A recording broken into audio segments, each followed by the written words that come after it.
Ya, tapi sebelum kita melihat buah-buah Roh Kudus, saya mau mengajak kita melihat diri kita dulu sebelum kita dilahirkan kembali. Jadi kita buka Galatia 5 ayat 16.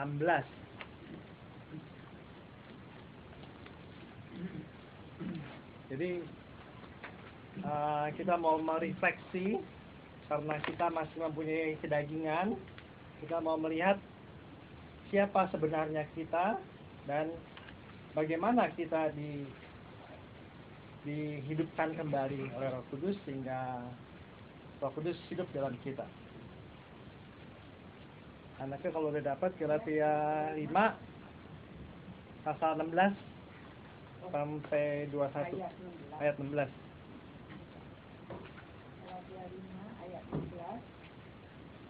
Maksudku ialah hiduplah oleh Roh, maka kamu tidak akan menuruti keinginan daging. Ya, ini.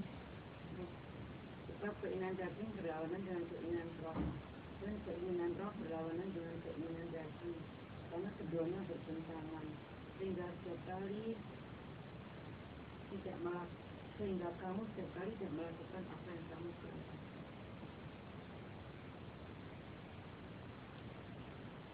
Oke.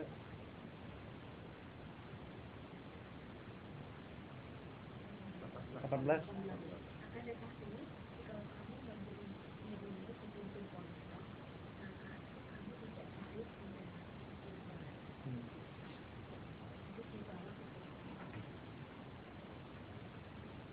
Ya. Penyembahan berhala, sihir, perseteruan, perselisihan, iri hati, amarah, kepentingan diri sendiri, percidraan, roh pemecah, Kebencian, kemaluan, serta cara yang sebagainya terhadap sesama itu mengingatkan kami seperti yang telah disebut dahulu bahwa barang siapa melakukan hal-hal yang demikian, dia tidak akan mendapat bagian yang berarti. Ya, jadi kita merefleksi bahwa kita sebelum dilahirkan kembali, ya, sifat-sifat kedagingan kita ya seperti itu. Jadi karakter kita itu jauh dari kebaikan, ya. Semua adalah sifat-sifat sinful nature kita, ya, sebagai manusia. Dimana kita selama masih di dunia tetap kita harus mengalahkan keinginan daging kita, ya. Jadi tapi kita puji Tuhan bahwa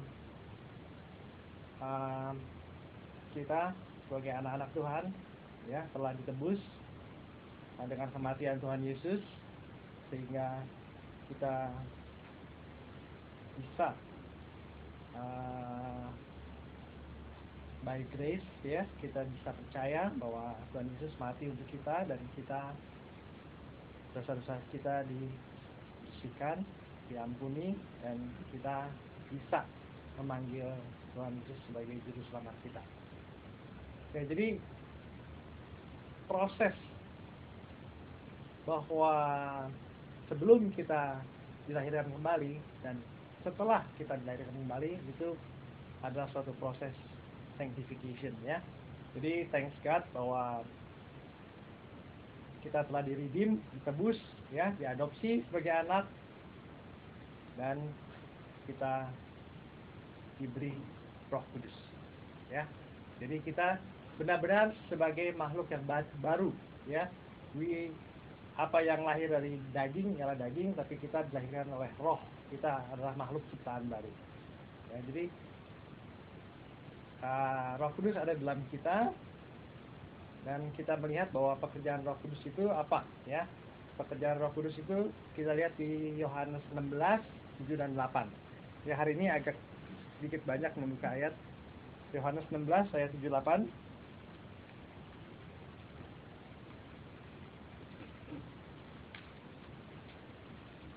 Yohanes 16.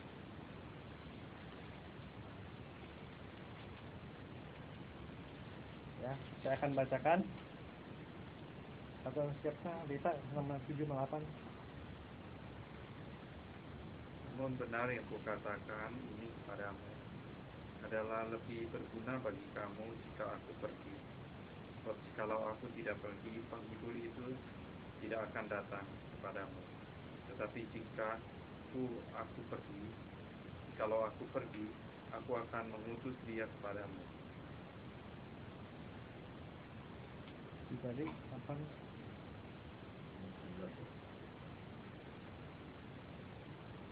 Dan kalau ia datang, dia akan menginsyafkan kebenaran dan Ya, jadi Roh Kudus sudah dalam kita ya. Jadi selalu dia bekerja, dia menginsyafkan kita akan dosa-dosa kita. Dia mengingatkan kalau kita berbuat sesuatu, oh ini nggak baik, ini dosa. We have to repent. So we have to turn back to God. Jadi kita harus mengarahkan pandangan kembali kita kepada Tuhan. Jadi dia selalu menginsyafkan kita ya. Kita mempunyai Roh Kudus, kita mempunyai penolong, penghibur, roh penghibur, dan yang terutama dia selalu mengingatkan kita kalau kita agak melenceng sedikit dari apa yang Tuhan kehendaki ya. Jadi dia menginsyafkan akan dosa dan dia telling us the truth. Artinya dia membukakan mata kita akan kebenaran-kebenaran firman Tuhan dan membersihkan hati kita dari kejahatan ya, evil. Jadi membuka mata kita akan kebenaran, membersihkan hati kita dari kejahatan, dan membuka telinga kita akan firman Tuhan sehingga kita bisa menerima. Jadi sungguh kita berbahagia sekali kita punya Roh Kudus. Jadi kalau kita merasakan kita ada conviction, kemudian kita turn back to God, itu berarti kita sudah mempunyai Roh Kudus ya. Jadi kita sudah mempunyai faith ya, faith in Jesus. Jadi faith kita itu hidup. Jadi kita tidak mempunyai faith berdasarkan diri kita sendiri, enggak. Kita faith in Jesus karena bila kita mempunyai faith in Jesus, kita akan mempunyai hidup yang kekal ya. Kemudian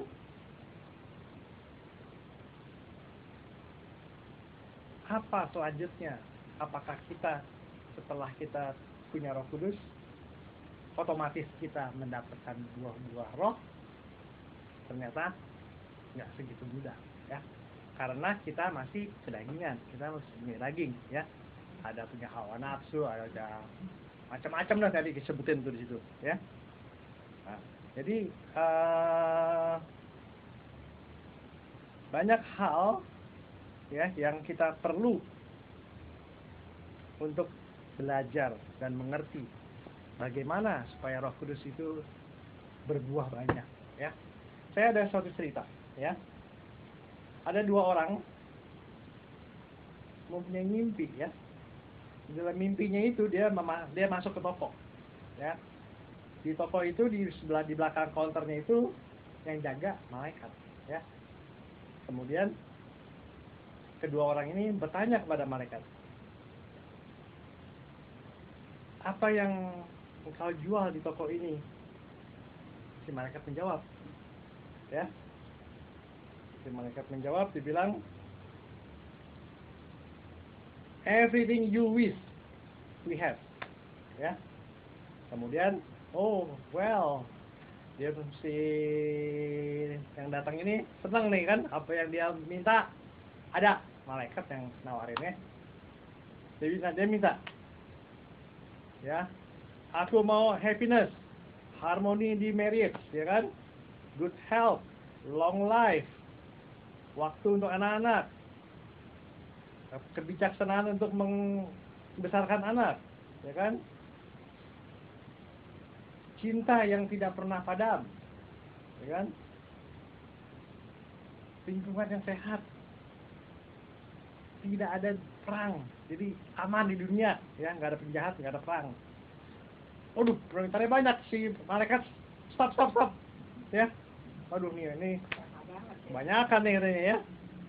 Dia bilang, di toko ini kita nggak ngejual itu semua, dia bilang ya. Di toko ini saya hanya menjual bibit, seed, ya. Jadi dia nggak, kita lupa kadang-kadang ya, kita sebagai manusia, kita setelah kita born again, lahir baru, oh everything fine, easy, ya kan? Padahal yang kita terima itu baru benih, ya. Jadi kalau kita lihat benih, ya yang Pak Freddy yang paling tahu ya kalau mengenai tanaman, ya. Benih ya, benih setiap kita sudah ada, tapi kita harus apa? Kita rawat, ya. Kita siramin tiap hari. Kalau kita biarkan atau kita kasih firman, kata siramnya seminggu sekali, jadi kita hanya mendengar firman cuma seminggu sekali di gereja, ya, benih itu tumbuhnya empas-empis, ya, hati kali ya, Pak Freddy, ya. Ya, jadi ini analoginya sangat indah sekali ya. Jadi kita ini punya benih firman, benih Roh Kudus, ya. Nah, bagaimana kita harus menyirami benih kita supaya kita berbuah banyak? Harus kita beri makan, kita siramin ya. Kan Tuhan Yesus bilang, I am the bread of life. Whoever eat my flesh and drink my blood will have eternal life. Wah, itu berat ya perkataannya. Waduh, yang makan dagingku, minum darahku, punya hidup yang kekal. Nah, makan dan minum ini analogi lagi, merefleksikan bahwa makan dan minum itu kebutuhan sehari-hari yang menopang kehidupan. Ya, yang menopang kehidupan berarti kita harus makan dan minum setiap hari. Nah, di kitab Yohanes dibilang, in the beginning it was Word, and the Word was God, and the God become flesh, ya. Jadi apa yang kita makan, ya Word itu. Kalau kita urut ya, flesh. Jadi Tuhan Yesus, Tuhan telah mengirim anaknya sebagai Tuhan Yesus yang hidup di tengah-tengah kita sebagai berpunyai flesh, ya. Tapi in the beginning it was Word, firman Tuhan. Jadi yang kita harus makan adalah sehari-hari adalah membaca firman Tuhan, ya. Jadi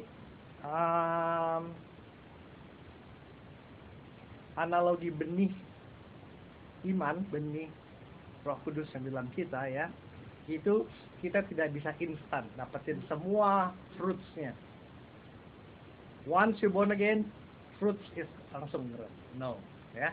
Kita harus pupukin, kita harus makan, kita harus belajar firman Tuhan, ya. And itu mengkonflik, ya.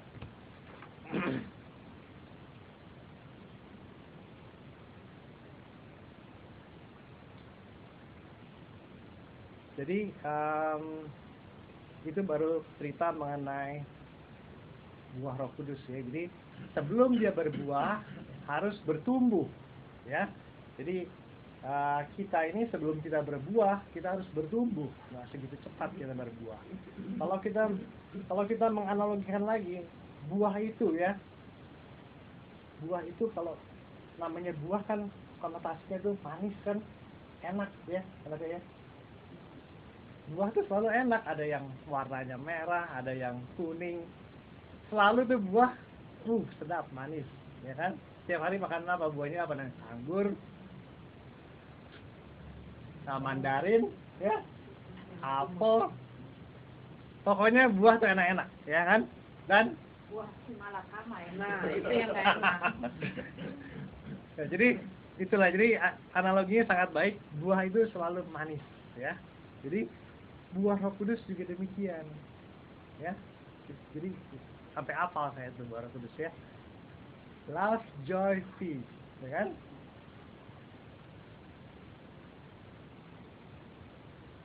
Kindness, goodness, Apa lagi yang ketiga? Oh, sabar. Bukan. Patient, ya. Patient, kindness, goodness. Itu sama. Kemudian faithful, gentleness, and self-control. Ini buahnya semua enak ya, tapi untuk mendapatkan itu karena kita masih punya flesh, not easy, ya. Jadi kita harus hidup dalam roh, dalam arti kata kita harus mematikan daging kita, mengcrucify kita, dan kita setiap hari harus abide in Him. Ibaratnya itu kalau kita berbuah, kita harus akarnya itu hanya dalam Tuhan Yesus. Abide in Him, ya, dalam Tuhan Yesus. Nah, yang akan saya bahas sedikit lebih lanjut adalah 3 buah terakhir. Karena itu 3 buah terakhir itu, kalau tadi yang kemarin saya bilang 3 pertama, love, joy, dan peace, ya. Love, ya, God so loved the world so He gave His only Son to us, ya. Jadi love-nya agape, unconditional, ya. Joy, karena kita sudah ditebus, kita mempunyai joy, walaupun kita kesukaran atau apa, no problem, but we have the glory of God at the end of the day. So joy is always in our life, whatever the situation.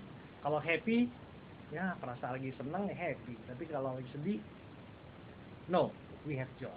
Kalau usah ada happy nggak apa-apa, we have joy. Peace, ya kan? Peace, kenapa? Peace artinya kalau kita menang perang, kita udah damai, kita udah ada kedamaian, udah nggak ada musuh. Artinya musuh si setan sudah dikalahkan oleh Tuhan Yesus. So kita yang sebelumnya kena murka Allah, sekarang menjadi anak Allah. So we have peace in God. Oh, jadi kita sudah keluarga.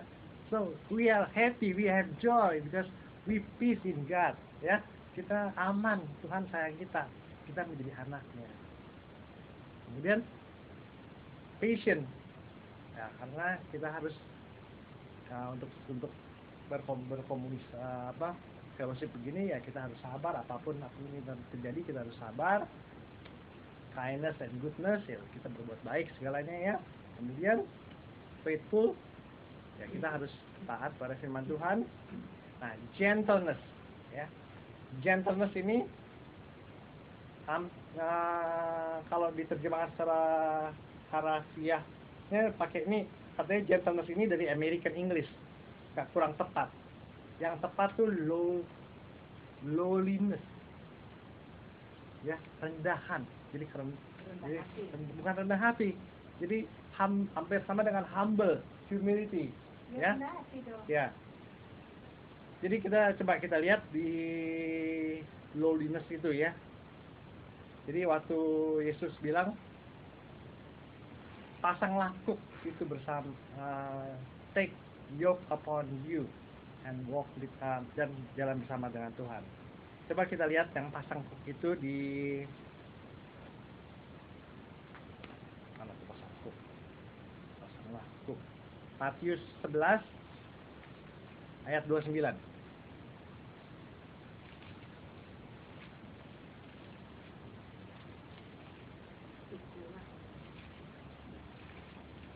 Ya, baca ya. Ya.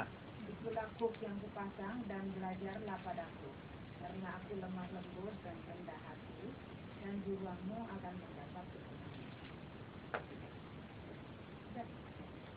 Ya, jadi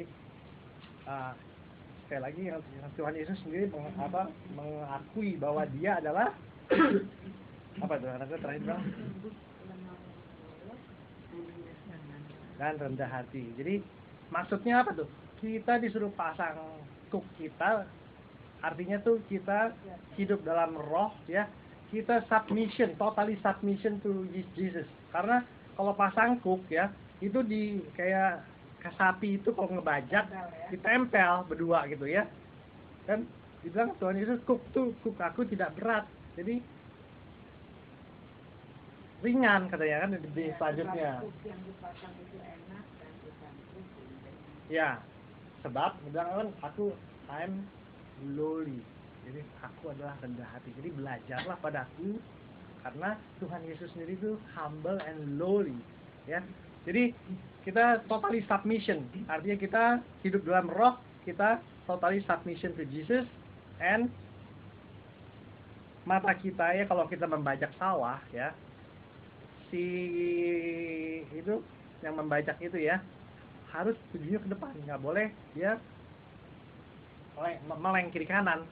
Kalau meleng kiri kanan, bajakannya berantakan, nggak rata, nanti nanamnya berantakan, nggak bisa. Jadi jika kita pasangkuk, harus mata kita tertuju pada ke depan, ke jalan Yesus. Ya, jadi itu arti sesungguhnya pasangkuk. Kita totally submission and berjalan bersama Tuhan, karena kita berguru dan guru kita adalah Tuhan Yesus. He is our master, and gimana He is humble. Ya, jadi kita belajar dari buah Roh Kudus itu dari Tuhan Yesus. Because I am humble and lowly. Ya. Kemudian contoh ya, contoh mengenai humble ini banyak ya. Dia ada lagi di pesta kawin ya. Di pesta kawin semua diundang, tapi tamu-tamu ini ada yang kadang-kadang mau meninggikan diri ya. Jadi dia memilih kursi depan ya. Sebelum tuan yang mengundang datang, dia duduk di depan ya kan, duduk di depan, dia meninggikan dirinya di depan ya. Tuhan Yesus bilang jangan meninggikan diri, karena kalau si pengundang datang, dia bilang, oh sorry ya, tadi kamu bukan di depan. Jadi kita dipermalukan gitu ya. Jadi sebaiknya kata Tuhan Yesus, kalau kita datang, kita harus merendahkan, cari yang duduk di belakang.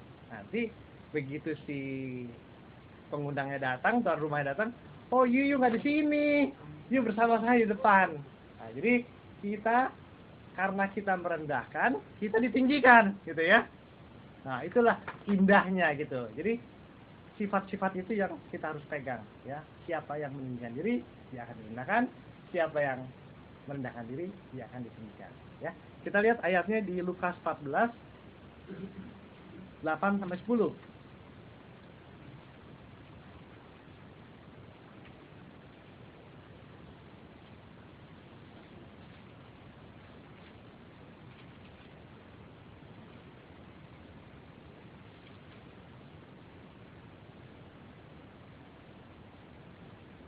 Sudah dapat? Anaknya lagi tuh? Kalau seorang mengundang kau ke pesta perkawinan, janganlah duduk di tempat kehormatan. Sebab mungkin orang miskin yang mengundang seseorang yang lebih hormat daripadamu. Supaya orang itu yang mengundang engkau dan dia yang datang dan berkata kepadamu, berilah benda ini kepada orang itu. Lalu engkau malu kalau pergi duduk di tempat yang paling rendah. Tetapi apabila engkau diundang pergilah duduk di tempat yang paling rendah. Mungkin tuan rumah akan datang dan berkata kepadamu, sahabat, silakan duduk di depan. Dan dengan demikian engkau akan memberikan hormat di depan mata semua tamu yang lain. Nah, jadi sangat-sangat indah ya perumpamaan Tuhan Yesus. Tapi kalau di rumah cowok-cowok waktu Pak Hadi nggak ada, aku duduk di tempat bangkunya Pak Hadi. Karena nggak ada yang ngusir, aku tahu aman. Tapi kalau ada Pak Hadi aku nggak di situ ya. Jadi indahnya perumpamaan Tuhan Yesus itu ada kursi kerajaan kan, empuk begini ya. Nah, jadi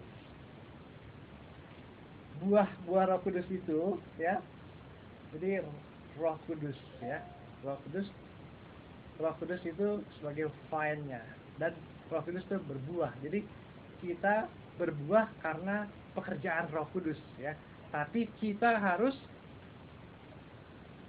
bagaimana kita harus meng-growing up supaya Roh Kudus itu bekerja fully in our life, ya kan? Ya itu satu, kita harus terekspos dengan firman Tuhan ya. Yang dari Senin, Selasa sampai Sabtu Minggu kita nih ada perkumpulan terus ya. Wah, itu namanya we got exposure ya, terus ya, kita dapat firman Tuhan terus setiap hari gitu ya. Wah, it's so good. Like contohnya misalnya orang kalau mau orang bule kan mau tanning ya kan, ya mau tanning tuh nggak seminggu sekali di pantai, nggak bisa, harus expose ke matahari at least setiap hari. Kalau seminggu sekali ke pantai, ya baru coklatan dikit, nanti hilang lagi. Jadi we have to be exposed ya pada firman Tuhan. Itu sama artinya seperti apa namanya, kita mendapat illumination ya, God illumination. Jadi terekspos dengan, jadi ingat terus dengan firman Tuhan ya.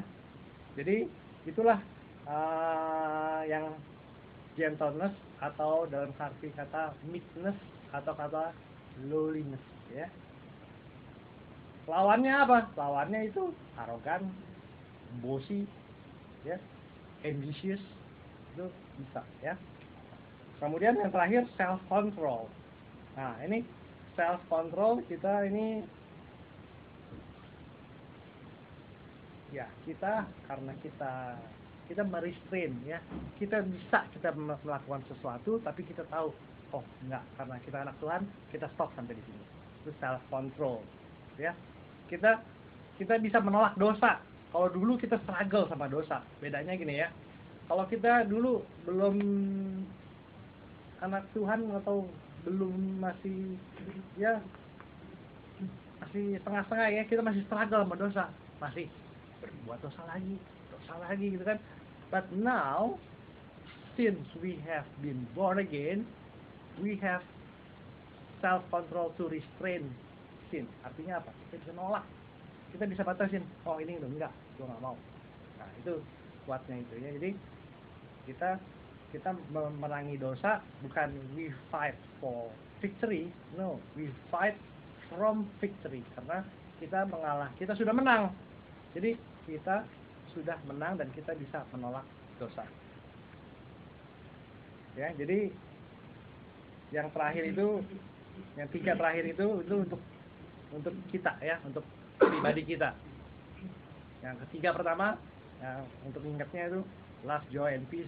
Wah, kita bersama Tuhan ya, betul, Tuhan. Terus 3 kedua, patience, kindness, goodness, bersama ya. Jadi ada tips ya, cara belajar ya, tips cara belajar. Jadi pada mulanya ya, kita kalau belajar ya, tahap pertama tuh we don't know what I don't know ya.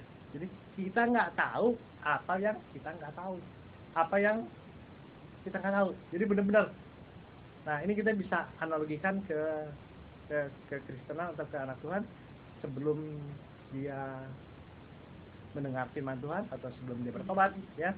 Ini orang biasa ini, dia tidak tahu apa yang dia perlu tahu, yang dia tahu. Jadi dia nggak tahu bahwa dia tuh berdosa ya. Jadi seenak udahnya aja gitu ya, karena dia nggak tahu apa yang dia tidak tahu. Tahap berikutnya ya,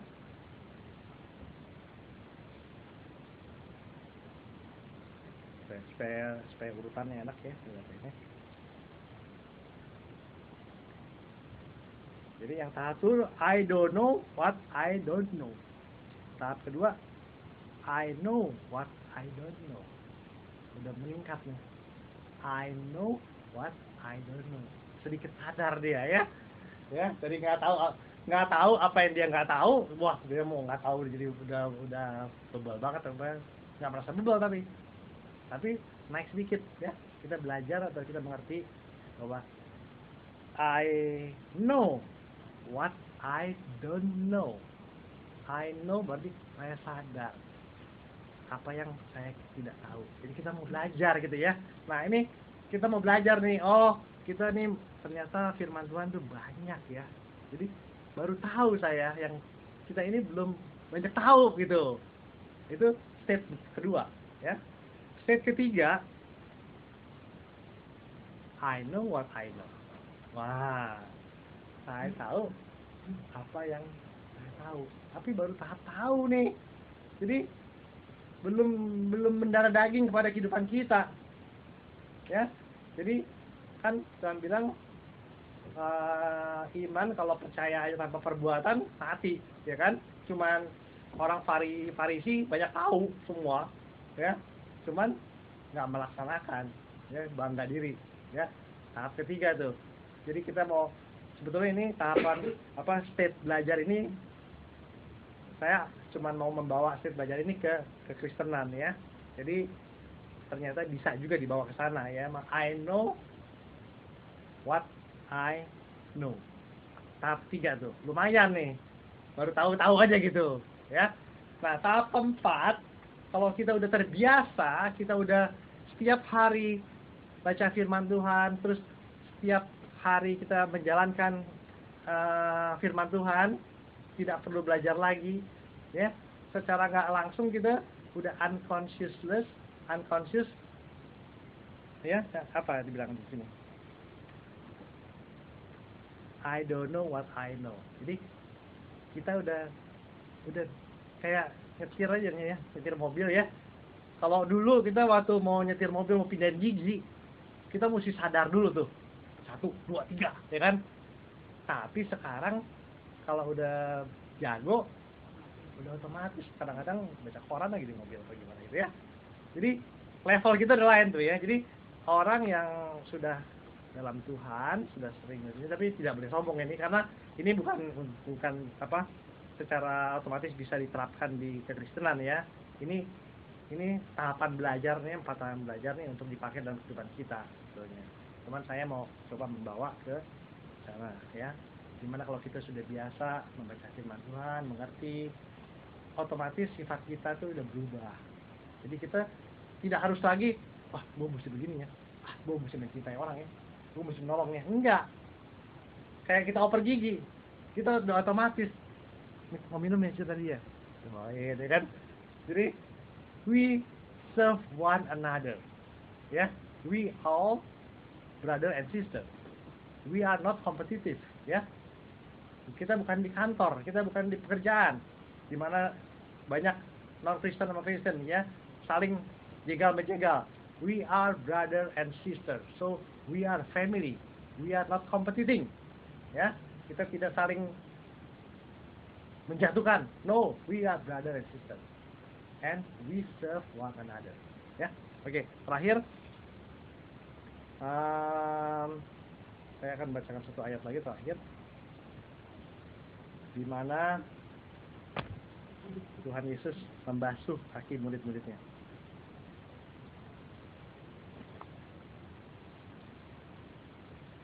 Ya, Tuhan Yesus membasuh kaki murid-muridnya, bilang, I'm your Lord, I'm your master, but I wash your feet and clean the dirt, even Judas.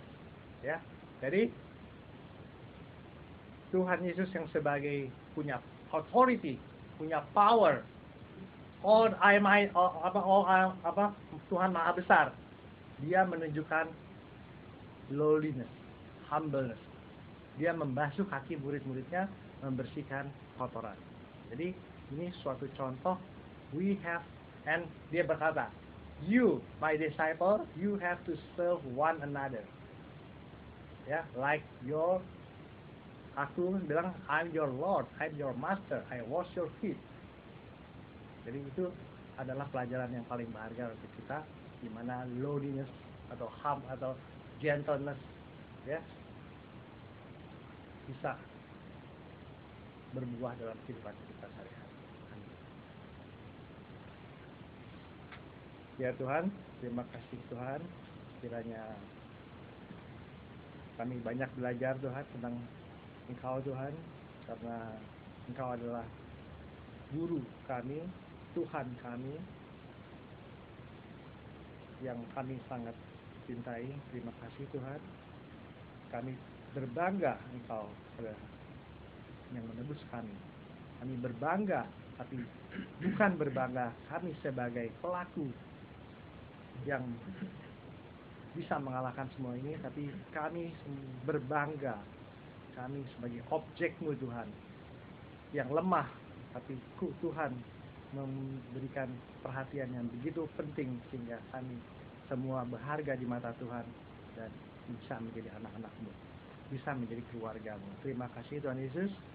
Kami mau menyerahkan acara selanjutnya ini dalam tangan-Mu. Amin.